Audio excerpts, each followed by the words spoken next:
So it's been a while since I made a video on Sword Art Online, and there's a reason for that. The thing is, this game really sucks. Unfortunately, the VS, I've always said it was bad, and the reason for that is because it was not a finished game. There was no story plan to it. I mean, they may tell you there was a plan to it, but there is no plan to this game, and the only plan to this game is, and here it is. Get this down. Here is the plan for this game. So this game essentially had like basically an hour of gameplay or 2 hours of gameplay max, and basically the gameplay is the same thing. You just go through a stage, you clear the thing, they increase the difficulty, and you do it like you repeat that process, right? And it's not like you're doing anything special. You're just going in and you're just killing the enemy, and it's the same enemy. They just increase the difficulty.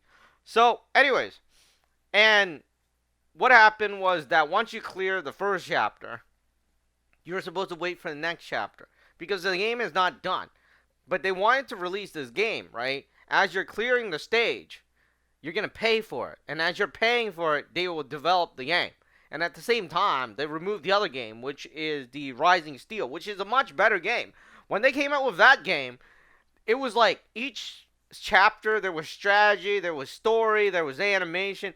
It was a complete masterpiece. I mean, if they hadn't been doing the sell two new characters, three new characters, or four new characters each week, right? That game would have lasted much longer. But think about it this way.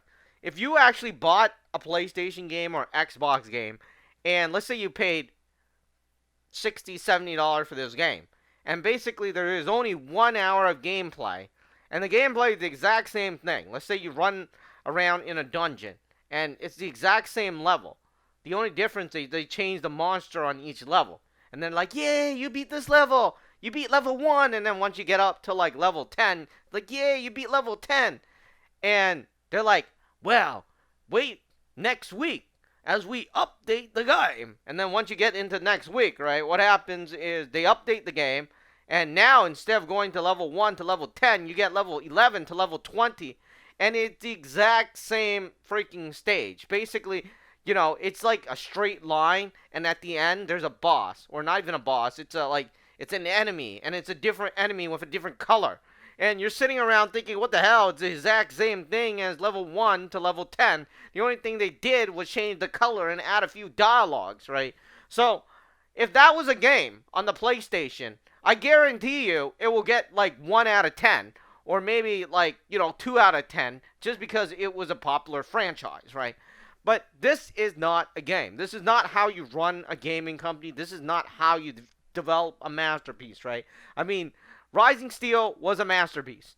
And, you know, they shut that masterpiece down. They put out this game, and they keep on trying to release new characters and trying to get you to, I guess you call it, stimulate you to spend new money with all flashy and glamoring beautiful girls and other things, okay? There's nothing to it. I mean, the game is basically level 1 to level 50, let's say that right now, and you're not even going in a straight line. You're just standing there and you're put into the battle. It requires zero strategy whatsoever. And they just increase the difficulty and then they try to make you spend money. That is the reason why Unleashed Blading or Rising Steel, let's call it Rising Steel because that's the original name. That's why Rising Steel started going down. Instead of focusing on the story, developing new characters that are good, right? Not you have to buy every day, which is the most annoying thing out of the strategy they did, right? For Rising Steel. Because every week they sent out a new character, they want you to buy this new character, which is quite ridiculous.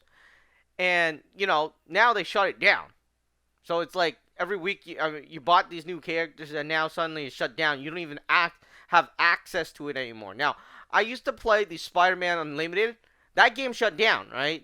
The running game. But I have the app and I can still play the game. Rising Steel should be the exact same thing because they don't even need to connect to the internet to play the story mode. But they shut it down. Now you can't even play it anymore. So it really beats the purpose why you really want to spend money into these games because in the end, if they shut it down, you're not going to be able to play it anymore. But anyways, That's what I really wanted to talk about, and where this game is going. And obviously, I don't like it, but whatever, it doesn't matter. Now, as for why I'm making less and less YouTube videos, before it was interesting, not in terms of the game, but before it was interesting because I had the drive to actually want to do videos on the game. But nowadays, especially after COVID, I mean, before it was like I had to sacrifice a lot of time and stuff like that to make the videos, even though, playing the game isn't exactly that hard, but making the video kind of like took effort, right? Because you needed to film it, edit it, and do all that other stuff. And especially with a mobile game where you're constantly needing to spend to unlock these things. Well, nowadays I'm just like, no, I'm not spending to unlock these things. Forget it. I'd rather not do the thing. It doesn't even make sense. Why would I? Because they keep on applying pressure for you to unlock it. Because hey, if you wanted to do a video on it, you're gonna need to pay to unlock it. And well, once you get to a certain point, it's like, you know what? Forget it. I'm not gonna unlock it. I'm not even gonna play it anymore. So, anyways, that's why I really don't want to do as much videos on mobile game. And on top of that, after getting COVID, right, which is where I almost died, I was basically like, at the time, okay, I know most people don't really freaking care, but at the time, right? I mean, for most part of my life, I've been, yeah, if I die, I die. I don't really care about dying. You know, my life is not exactly amazing to the point where, you know, I was loved by my family, so I didn't really care. It was like, if I die, I die, right? But after actually getting COVID and to a point where I was pretty much paralyzed and every body part was hurting and everything else, I kind of realized that I didn't want to die. It was like, yeah, I was like, it hurts, right? If I just shut down automatically like a computer, then, I don't really care. But I had to go through this painful process, which I'm like, yeah, dying actually hurts. So I don't, then, nowadays I'm just like, yeah, I don't really care. Because when I got COVID, I was just like, yeah, if I die, I felt like I didn't do anything with my life. All I did after graduation was sit behind the computer and basically started making videos. And it wouldn't be like people think it's easy, right?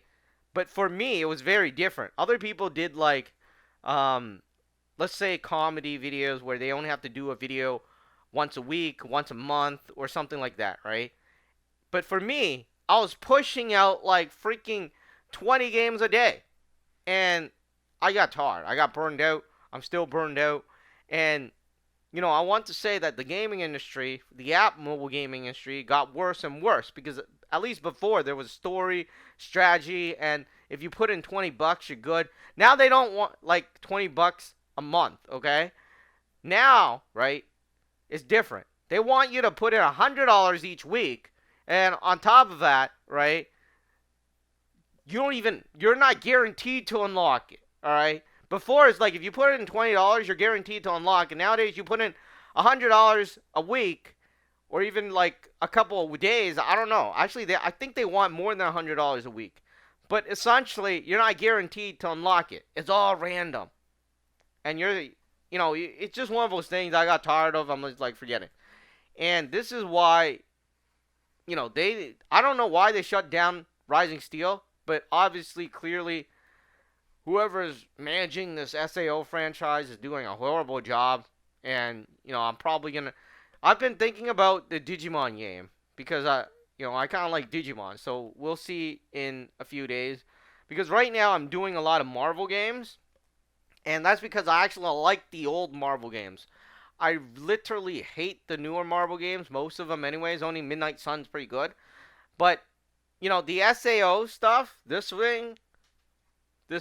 game, VS, I don't think it's worth my time. I mean, it doesn't make me happy. I mean, Rising Steel made me happy. Rising Steel was a good game. The graphics was good. The story was good. Edith, she was an amazing character, and it was fun to follow her along in her story. Now, the problem all started when they were getting greedy and they're trying to get a certain amount. Because, like I was saying, it used to be, hey, all you got to do was pay $20 a month and you're good, right?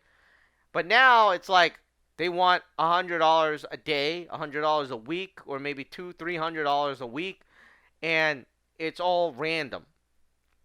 And people are not stupid, right? As time goes on, but this thing has been going on for like 10 years, right? Ever since Marvel Contest of Champions came out, where they realized they can make a huge ton of money by doing this gotcha thing where you're randomly getting this thing and then they're selling characters. They've been doing that for 10 years, and it's about time people got smarter. And I think people are getting smarter, or maybe I'm getting smarter. But one of the question is, when are other people going to get smart? That is the biggest question.